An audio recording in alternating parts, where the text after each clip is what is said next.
This is the Telemetry Transportation Daily for April 24th, 2025, and I'm Sam Abu-al-Samad, Vice President of Market Research for Telemetry.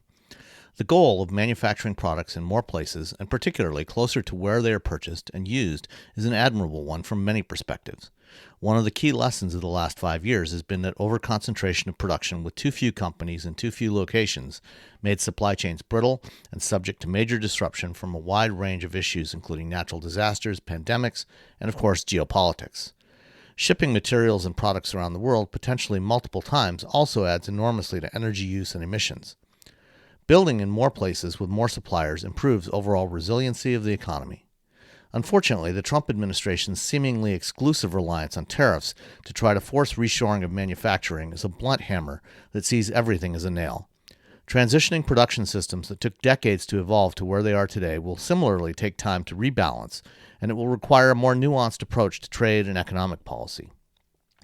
A political outlook that sees virtually all government activity in the economy as something that must be eliminated, and American interest as something to only be considered in isolation, is likely to do more long-term damage to the U.S. economy as a whole and potentially destroy the domestic auto industry.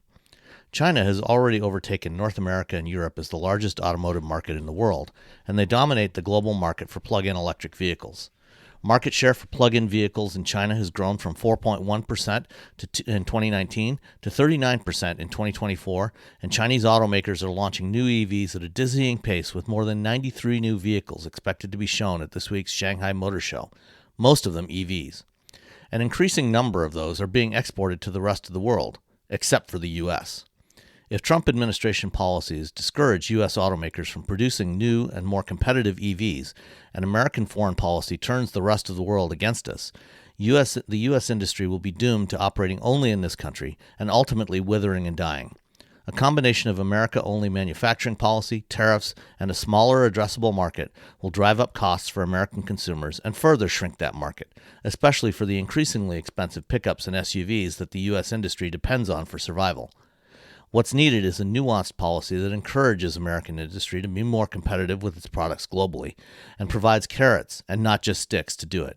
It's not too late for the American auto industry to remain viable on the global stage, but that time is running short. Thanks for listening, and I'll be back tomorrow.